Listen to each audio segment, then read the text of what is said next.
Today, I'll be talking about the infamous escape from the even more infamous prison on a lonely island in the middle of the San Francisco Bay Area. An escape plan so ridiculous that anyone hearing about it would not believe this would ever in a million years work. And yet, it did. This is the story of the 1962 Alcatraz escape, the world's most secure prison, due to the fact that the small island is surrounded by cold and rough waters, making it extremely hard for a potential escapee to make it to the land before getting caught. Between 1934 and 1963, 36 inmates attempted escape on 14 separate occasions, and nearly all of the daredevils were either caught or did not survive the attempt. All but 3. In January 1960, Frank Morris was put in Alcatraz for several convictions like bank robbery, burglary, and repeated attempts to escape from other correctional facilities. Interesting fact about Frank Morris was that apparently he ranked in the top 2% of the general population in intelligence, with his IQ at 133. So then we have the Anglin brothers, John and Clarence. In 1958, John, Clarence, and their brother Alfred Anglin robbed the Columbia Savings Bank in Columbia, Alabama, and all of them received 35-year prison sentences, which they were eventually going to serve in the Atlanta penitentiary. However, after several attempts to escape from the Atlanta facilities, eventually John and Clarence were transferred to Alcatraz. Okay, so the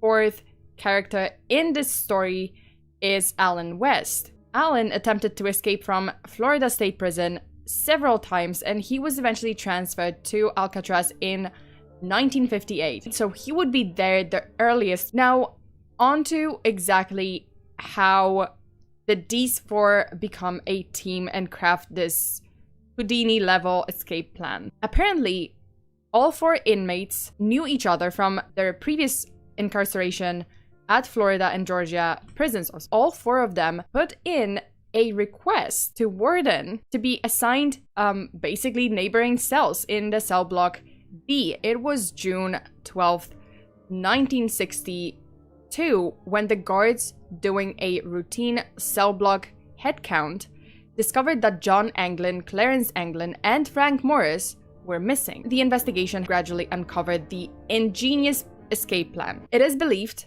that first, Allen West approached Frank Morris and suggested an escape. He found out that the ventilation ducts on cell block B were not actually sealed over with concrete, unlike in other cell blocks. And behind those ducts was an unguarded utility corridor inside of the wall, which made way to the roof, onto phase 1 of the plan.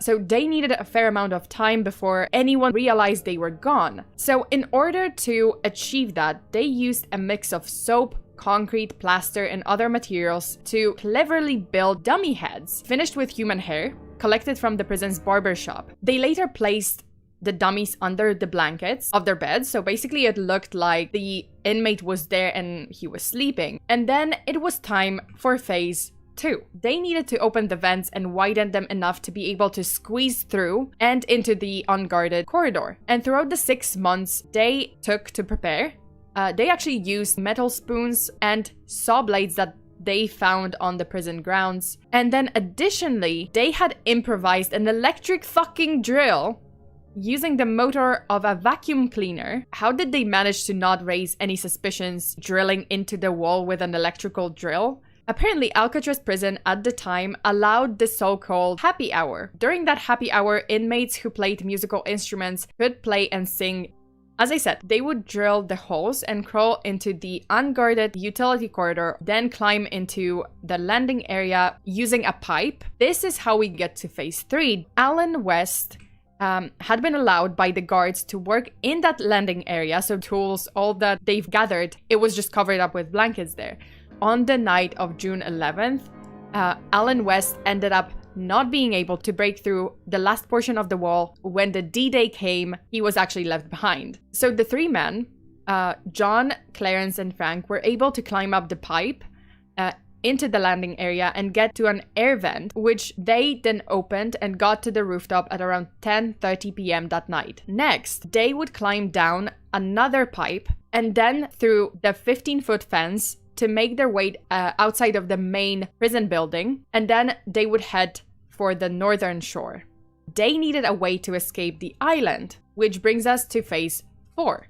So the waters around Alcatraz and the Bay Area are frigid, and the currents can be extremely violent. So in their little workshop, they had handmade life vests as well as paddles, and on top of it, they had also built a rubber raft.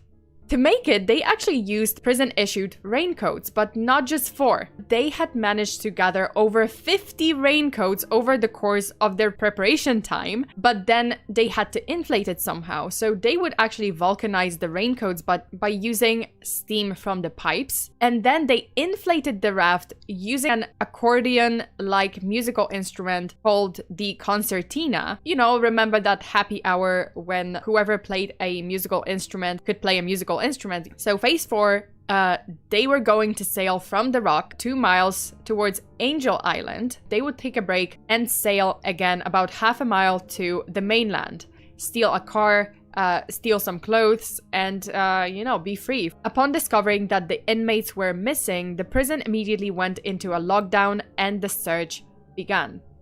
Air, sea, and land search. Neither the 3 escapees nor the raft were ever found. They definitely successfully conducted the 4 phases of the plan and got off the island, but whether or not they ever made it to the mainland remains a mystery. So the FBI investigation into the Anglin Morris escape was officially closed in 1979, but it still remains open with federal marshals. Nevertheless, nobody truly knows whether the fugitives had completed their daredevil escape plan or if they had sunk to their death in the bay. And this case remains unsolved.